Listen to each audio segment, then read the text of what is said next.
ವಿಧಿ ಯಾಕೆ ಹೀಗೆ ನನ್ನನ್ನೇ ವಂಚಿಸುತ್ತಿದೆ? ನಾನು ಇನ್ನೂ ಎಷ್ಟು ಕಷ್ಟಗಳನ್ನು ಅನುಭವಿಸಬೇಕು? ಕೊನೆವರೆಗೂ ಜೊತೆಯಲ್ಲೇ ಇರುತ್ತೇನೆ ಎಂದ ಎವರು ಹೋಗಿಬಿಟ್ಟರು. ಅಷ್ಟಾಗಿ ಓದಿಲ್ಲದ ತನಗೆ ಒಳ್ಳೆಯ ಕೆಲಸವೂ ಸಿಗಲಿಲ್ಲ. ಅವರು ಹೋದ ಹೊಸದರಲ್ಲಿ ಎಷ್ಟೊಂದು ಹೆದರುತ್ತಿದ್ದೆ. ಪ್ರತಿಯೊಂದಕ್ಕೂ ಅವರ ಮೇಲೆ ಅವಲಂಬನೆ ಇದ್ದುದರಿಂದ ಏನೂ ಮಾಡಲು ತಿಳಿಯುತ್ತಿರಲಿಲ್ಲ. ಒಂದಷ್ಟು ತಿಂಗಳು ನೋವಿನಿಂದ ಗಾಬರಿಯಿಂದ ಮನೆಯಿಂದ ಹೊರಗೆ ಬರದೆ ಕೂಡಿಟ್ಟ ಚೂರು ಪಾರು ಹಣವೆಲ್ಲ ಖರ್ಚಾಗಿಬಿಟ್ಟಿತು. ಜೊತೆಗೆ ಆ ಮಕ್ಕಳೆಂದು ಅರಿವಾದ ಕೆಲ ಸ್ನೇಹಿತರ ಮುಖವಾಡ ತೊಟ್ಟ ಜನ ಇವರ ಬದುಕಿನ ಕೊನೆಯಲ್ಲಿ ಯಾವ್ಯಾವುದೋ ಸಾಲ ತೆಗೆದುಕೊಂಡಿದ್ದವರು ಎಂದು ಸುಳ್ಳು ಹೇಳಿ ಮೋಸ ಮಾಡಿದ್ದನ್ನು ನೆನಪಿಸಿಕೊಂಡರೆ ಕರುಳು ಕಿತ್ತು ಬರುತ್ತದೆ. ಇಂತಹ ಸೋಗಿನವರಿಂದ ಮನೆಯ ಬೆಲೆಬಾಳುವ ಸಾಮಾನುಗಳು, sofa, dining table, TV, fridge, mixie, ಮಾಧವನ ಬೈಕ್, ಒಂದೆರಡು ಚಿನ್ನ ಬೆಳ್ಳಿ ಒಡವೆಗಳು ಒಂದೊಂದಾಗಿ ಮಾರ್ವಾಡಿ ಅಂಗಡಿಗೆ ಸೇರುವಂತಾಯಿತು. ಬದುಕು ಅಕ್ಷರಶಃ ಬೀದಿಗೆ ಬರಲು ಸಜ್ಜಾಗಿತ್ತು.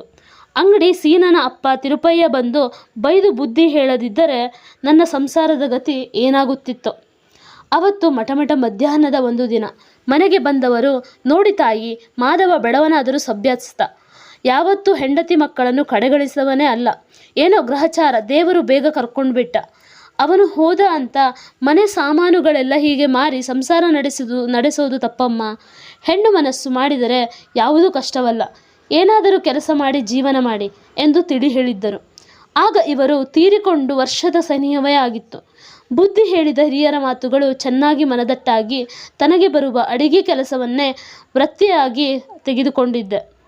ಈ 4 ವರ್ಷಗಳಲ್ಲಿ ಕಷ್ಟಪಟ್ಟು ಒಂದೊಂದೇ ಹೆಜ್ಜೆ ಇಡುತ್ತಾ ಸ್ವಲ್ಪ ಮಟ್ಟಿಗಾದರೂ ಸಮರ್ಪಕವಾಗಿ ಮನೆ ನಡೆಸುವಲ್ಲಿ ಯಶಸ್ವಿ ಕಂಡಿದ್ದೇನೆ. ಹೊಟ್ಟೆ ಬಟ್ಟೆಗೆ ಮೋಸ ಇಲ್ಲದೆ, ಯಾರ ಬಾಯಿಗೂ ಬೀಳದೆ ಜೀವನ ನಡೆಯುತ್ತಿದೆ. ಯಾರ ದೃಷ್ಟಿ ಬಿತ್ತೋ ಇವತ್ತು ಮಗ ಈ ಸ್ಥಿತಿಯಲ್ಲಿ ಆಸ್ಪತ್ರೆ ಸೇರಿದ್ದಾನೆ. ಜೊತೆಗೆ ಮಗಳ ಹೊಸ ಹೊಣೆಗಾರಿಕೆಯ ಖರ್ಚು. ಇದಕ್ಕೆಲ್ಲ ಹೇಗೆ ಹಣ ಹೊಂದಿಸಲಿ ದೇವರೇ?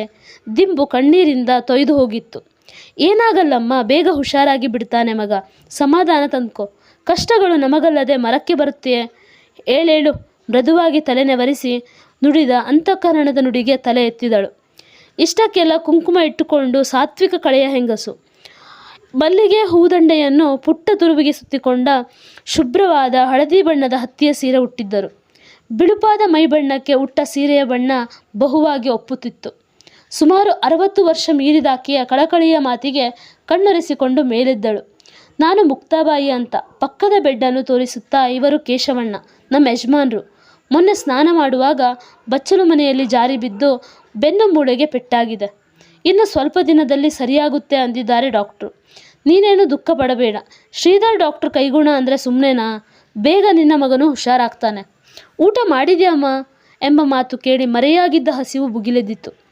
ಆದರೂ ಸತ್ಯ ಮರೆಮಾಚಿ ಹ್ಞೂ ಆಯ್ತಮ್ಮ ಎಂದಳು ಸಣ್ಣಗೆ. ಕ್ಯಾಂಟೀನ್ಗೆ ಹೋಗಿ ಇಡ್ಲಿ ತರ್ತೀನಿ. ಇವರಿಗೆ ಇಲ್ಲಿ ಕೊಡೋ ಬ್ರೆಡ್ ಇಷ್ಟ ಆಗಲ್ಲ. ನೀನು ಬರ್ತೀಯಾ ಕಾಫಿ ಕುಡಿಯುವಂತೆ? ಇಲ್ಲಮ್ಮ, ಸಿಸ್ಟರು ಬರೋ ಹೊತ್ತಾಯಿತು, ನೀವು ಹೋಗಿ ಬನ್ನಿ, ನಾನು ನೋಡ್ಕೋತೀನಿ. ಮುಕ್ತಾಬಾಯಿ ಬ್ಯಾಗು ಫ್ಲಾಸ್ಕ್ ಎತ್ತಿಕೊಂಡು ಹೊರಟರು. ಸರೋಜಾಳಿಗೀಗ ಮನೆ ಕಡೆ ಗಮನ ಹರಿಯಿತು. ಪಾಪ ಪಾರಿ ಏನು ಮಾಡ್ತಿದ್ದಾಳೋ? ಲೋ BP ಇದೆ ಅತ್ತೆಗೆ. ತಿಂದ್ರೋ ಇಲ್ವೋ? ಓ, ನರಸಜ್ಜಿಯ ಗತಿ ಏನು? ಯಾರು ನೋಡ್ಕೋತಾರೀಗ? ನರಸಜ್ಜಿ ನೆನಪಾಗಿ ಬೆದರಿದಳು. ಆಸ್ಪತ್ರೆಯ ಒಳಭಾಗದ ಪ್ರೇಯರ್ ಹಾಲ್ನಲ್ಲಿ ಜೋರಾಗಿ ಪ್ರಾರ್ಥನೆ ಕೇಳಿಸಿತು. ತಾನು ತನಗರಿವಿಲ್ಲದಂತೆ ಕೈ ಜೋಡಿಸಿದಳು. ಜಾತಿ, ಧರ್ಮ, ಭಾಷೆ, ಅಂತಸ್ತುಗಳ ವ್ಯಾಕರಣ ಸುಳ್ಳಾಗಿ ಹೊರಗೆಲ್ಲೋ ಒಂದಾಗದ ಜನರು ಇಲ್ಲಿ ಪರಸ್ಪರ ಸುಖ ದುಃಖ ವಿನಿಮಯ ಮಾಡಿಕೊಳ್ಳುತ್ತಿದ್ದರು. ಬಂದ ಮೀರಿದ ಸಮಾನತೆಯ ಭಾವ ನಿರ್ಮಾಣವಾಗಿದ್ದು ಸ್ಪಷ್ಟವಾಗಿ ಗೋಚರಿಸಿತು.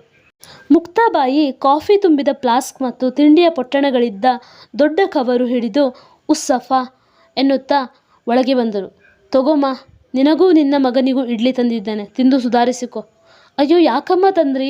ನಾನೀಗ ಮನೆಗೆ ಹೋಗಿ ಅಡುಗೆ ಮಾಡಿಟ್ಟು ಬರಬೇಕು. ನಮ್ಮ ಅತ್ತೆಗೆ ಏನೂ ಮಾಡಲು ಆಗುವುದಿಲ್ಲ. ಪರವಾಗಿಲ್ಲ, ಮೊದಲು ತಿನ್ನು, ಓಡಾಡಲಿಕ್ಕಾದರೂ ಶಕ್ತಿ ಬೇಕಲ್ಲ. ಸಂಕೋಚದಿಂದಲೇ ಪೊಟ್ಟಣಗಳನ್ನು ತೆಗೆದುಕೊಂಡು 2 ಇಡ್ಲಿಯನ್ನು ಚಟ್ನಿಯೊಂದಿಗೆ ಬೆರೆಸಿ ಸೂರಿಗೆ ನಿಧಾನವಾಗಿ ತಿನ್ನಿಸಿದಳು. ಮಾತ್ರೆ, ಇಂಜೆಕ್ಷನ್ ಪ್ರವಾಹದಿಂದ ನಿದ್ದೆ ಹೋಗಿದ್ದ ಮಗ ಎದ್ದು ಅದೇ ಮಂಪರಿನಲ್ಲಿ ಪೂರ್ತಿ ತಿಂದು ಮತ್ತೆ ಮಲಗಿಬಿಟ್ಟ. ಕೈಗೆ ಹಾಕಿದ್ದ ಡ್ರಿಪ್ಸ್ ಸರಿ ಮಾಡಿ ತಾನು ತಿಂದು ಮುಕ್ತಾಬಾಯಿ ಬಲವಂತಿಸಿ ಕೊಟ್ಟ ಕಾಫಿ ಕುಡಿದು ಆ ಜಾಗವನ್ನು ಕ್ಲೀನ್ ಮಾಡಿ ಇಬ್ಬರು ಬಳಸಿದ್ದನ್ನೆಲ್ಲ ಡಸ್ಟ್ಬಿನ್ಗೆ ಹಾಕಿ ಬಂದಳು. ಅಮ್ಮ, ನಾನು ಮನೆಗೆ ಹೋಗಿ ಬರುತ್ತೇನೆ. ನಮ್ಮ ಸೂರಿ ಎದ್ದರೆ ನರ್ಸಿಗೆ ಹೇಳ್ತೀರಾ? ಬೇಗ ಬಂದುಬಿಡ್ತೇನೆ. ಬ್ರಷ್, ಪೇಸ್ಟ್, ಬೆಡ್ ಶೀಟ್ ಮುಂತಾದವುಗಳನ್ನು ತರಬೇಕಿದೆ. ನರ್ಸಿಗೆ ಹೇಳಿ ಹೋಗ್ತೀನಿ. ಹೋಗಿ ಬಾ ಅಮ್ಮ. ನಾನೆಲ್ಲೂ ಹೋಗೋದಿಲ್ಲ, ಅಕ್ಕಪಕ್ಕದ ಬೆಡ್ಡಿನಲ್ಲಿದ್ದೀವಿ. ಅಷ್ಟು ಮಾಡದಿದ್ದರೆ ಹೇಗೆ? ಆಶ್ವಾಸನೆ ಕೊಟ್ಟ ಮುಕ್ತಾಬಾಯಿಯವರತ್ತ ಕೃತಜ್ಞತೆಯ ನೋಟ ಬೀರಿ ತ್ವಚೆಯಿಂದ ಆಸ್ಪತ್ರೆಯ ಬಾಗಿಲು ದಾಟಿದಳು ಸರೋಜ. ಯಾರು ಏನಂತಲೂ ಗೊತ್ತಿಲ್ಲದ ಈ ಮುಕ್ತಾಬಾಯಿ ತಾನು ಹಸಿವೆಯಿಂದ ಇರುವ ವಿಷಯ ನೋಡಿದೊಡನೆ ಅರಿತು ತಿಂಡಿ ತಂದು ಕೊಟ್ಟರು. ತನಗೆ ಬೇಡವೆಂದಾಗ ಅಕ್ಕರೆಯಿಂದ ಗದರಿದ ರೀತಿ ಆಪ್ತವೆನಿಸಿತು. ಅವರ ಆಪ್ಯತೆ ಚಿಕ್ಕಂದಿನಿಂದಲೂ ಕಣ್ಮುಚ್ಚಿದ ಅಮ್ಮನ ನೆನಪು ತರಿಸಿತು. ಒಂದೇ ದಿನದ ಪರಿಚಯದಾಕೆ ಹೇಳಿದಷ್ಟು ಸಮಾಧಾನ ಸ್ವಂತ ಅತ್ತೆ ಯಾವತ್ತೂ ತನಗೆ ಹೇಳಲಿಲ್ಲ. ಆತ್ಮವಿಶ್ವಾಸ ತುಂಬಲಿಲ್ಲ. ಪ್ರತಿ ಕೆಲಸದಲ್ಲೂ ತಪ್ಪು ಹುಡುಕಿ ಬೈಯುವುದೇ ಅಭ್ಯಾಸ ಮಾಡಿಕೊಂಡಿದ್ದವರು. ಮದುವೆಯಾದ ಹೊಸತರಲ್ಲಿ ಮಾತು ಮಾತಿಗೂ ಹೊಡೆಯುತ್ತಿದ್ದರು. ಆಮೇಲೆ ಬರೀ ಬೈಗುಳವೆ. 18ಕ್ಕೆ ಮದುವೆಯಾಗಿ 19 ವರ್ಷಕ್ಕೆ ಪಾರ್ವತಿಯನ್ನು ಹೆತ್ತಿದ್ದೆ. ಹೆಣ್ಣು ಮಗುವೊಂದು ಅಸಡ್ಡೆ ಮಾಡಿ ನೆಂಟರಿಷ್ಟರ ಮುಂದೆ ಎಷ್ಟು ಅವಮಾನ ಮಾಡಿದ್ದರು. ಆ ಮೂದಲಿಕೆ ಸುದರ್ಶನ ಹುಟ್ಟಿದ ಮೇಲೆ ಕಡಿಮೆ ಆಗಿತ್ತಾದರೂ ಬೈಗುಳ ಕಡಿಮೆ ಆಗಿರಲಿಲ್ಲ. ತಾನು ವಾಪಸ್ ಅನ್ನಲು ಬಾಯಿ ಬರದೆ ಇಷ್ಟು ವರ್ಷವೂ ಸಹಿಸಿಕೊಂಡು ಇದ್ದುಬಿಟ್ಟೆ. ಇನ್ನಾದರೂ ಇದು ತಪ್ಪು, ಹೀಗೆ ಮಾಡಬೇಡಿ ಎಂದು ಹೇಳಬೇಕು. ಮಕ್ಕಳ ಮೇಲೆ ಕೆಟ್ಟ ವಾತಾವರಣ ಪರಿಣಾಮ ಬೀರುತ್ತಿದೆ. ನನ್ನ ಹಾಗೆ ಆಗದ ಸೂರಿ ದೊಡ್ಡ ಆಫೀಸರ್ ಆಗುವುದನ್ನು, ಪಾರಿ ಸಂಗೀತ ಕಚೇರಿ ಕೊಡುವುದನ್ನು ಕಾಣಬೇಕು. ಅದೇ ನನ್ನ ಜೀವನದ ಮಹದಾಸೆ. ಅದಕ್ಕಾಗಿ ಎಷ್ಟು ಕಷ್ಟವನ್ನಾದರೂ ಸಹಿಸುತ್ತೇನೆ. ಮಕ್ಕಳ ಭವಿಷ್ಯದ ಕನಸು ಕಣ್ಮುಂದೆ ಕಾಣಿಸಿ ಒಮ್ಮೆಲೆ ಹುರುಪು ಹೆಚ್ಚಿಸಿಕೊಂಡು ಮನೆಯ ಗೇಟು ತೆಗೆದು ಒಳಗಡೆ ಇಟ್ಟಳು. ಅಯ್ಯೋ ಬೇಡಪ್ಪ, ಹೊಡಿಬೇಡಪ್ಪ. ನರ್ಸಜ್ಜಿ ಅರೆ ಜ್ಞಾನದಲ್ಲಿ ಕನವರಿಸುತ್ತಾ ಮೂಲೆಯೊಂದರಲ್ಲಿ ಮಲಗಿದ್ದಾರೆ. ಪಾರಿ ತೆಗೆದ ರೂಮ್ನ ಬಾಗಿಲ ಮುಂದೆ ಮೊಣಕಾಲ್ ಮೇಲೆ ತಲೆಯಿಟ್ಟು ಕೂತಿದ್ದಾಳೆ. ಕೋಪದಿಂದ ದುಮುಗುಡುವ ಮುಖದಲ್ಲಿ ಅತ್ತೆ ತೂಗುಯ್ಯಾಲೆಯಲ್ಲಿ ಗೊಣಗುತ್ತಾ ಕೂತಿದ್ದಾರೆ. ಚೂರೂ ಆಕರ್ಷಕವಲ್ಲದ ಉಸಿರುಗಟ್ಟಿಸುವ ವಾತಾವರಣ.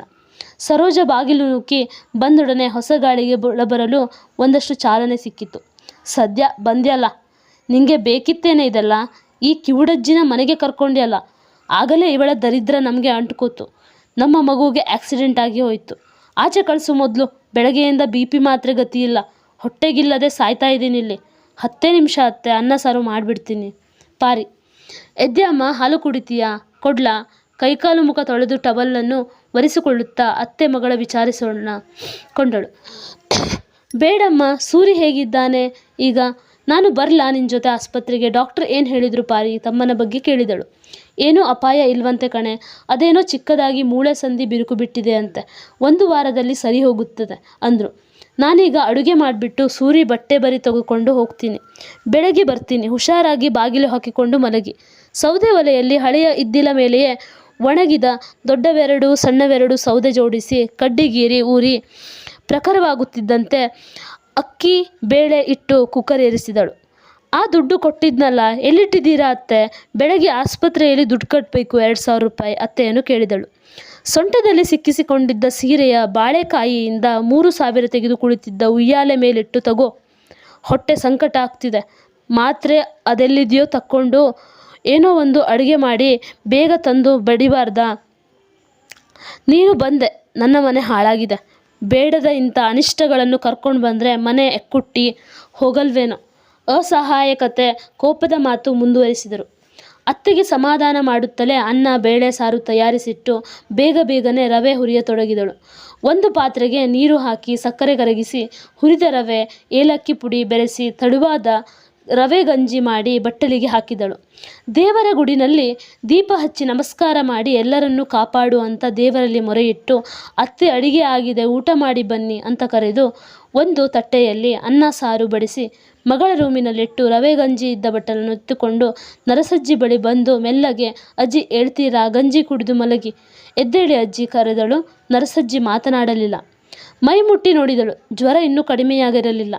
ನೀರಾಗಿದ್ದ ರವೆ ಗಂಜಿಯನ್ನು ಮೆಲ್ಲಗೆ ಅಜ್ಜಿ ಬಾಯಿ ತೆರೆಸಿ ಚೂರು ಚೂರೇ ಹಾಕತೊಡಗಿದಳು. ಒಂದಷ್ಟು ಗಂಜಿ ಹೊಟ್ಟೆ ಸೇರಿತು. ಸಮಾಧಾನ ಮಾಡಿಕೊಂಡು ಅಜ್ಜಿಯ ಬಾಯಿಯನ್ನು ಬಟ್ಟೆಯಿಂದ ಒರೆಸಿ ಗಡಿಯಾರ ನೋಡಿದಳು. ಆಗಲೇ ರಾತ್ರಿ 9 ಗಂಟೆ ಸಮೀಪಿಸುತ್ತಿತ್ತು. ಅತ್ತೆ, ಇಲ್ಲಿ ಕಟ್ಟೆ ಮೇಲೆ BP ಮಾತ್ರೆ ಇಟ್ಟಿದ್ದೇನೆ. ಊಟ ಆದಮೇಲೆ ತಗೊಂಡು ಬಿಡ್ತೀರಾ? ನಾನು ಹೋಗಬೇಕು. ಆಸ್ಪತ್ರೆ ಗೇಟ್ ಹಾಕಿಬಿಡ್ತಾರೆ. ಅಲ್ಲಿ ಸೂರಿ ಒಬ್ಬನೇ ಇದ್ದಾನೆ. ಪಾರಿ, ನೀನು ಹುಷಾರು. ಚೀಲದಲ್ಲಿ ಸೂರ್ಯ ಬಟ್ಟೆ ಸಾಮಾನುಗಳನ್ನು ಅವಸರವಾಗಿ ಬ್ಯಾಗಿಗೆ ತುಂಬಿಸಿ ಚಪ್ಪಲಿ ಮೆಟ್ಟುತ್ತಾ ಅತ್ತೆಯ ಪ್ರತಿಕ್ರಿಯೆಗೆ ಕಾಯದೆ ಹೊರಟು ಬಿಟ್ಟಳು. ಸೀತಾನಗರದ ಬಸ್ ಸ್ಟಾಪ್ನಿಂದ ಸುಶ್ರುತ ದೊಡ್ಡಾಸ್ಪತ್ರೆಗೆ 1 ಗಂಟೆಯ ಪ್ರಯಾಣ.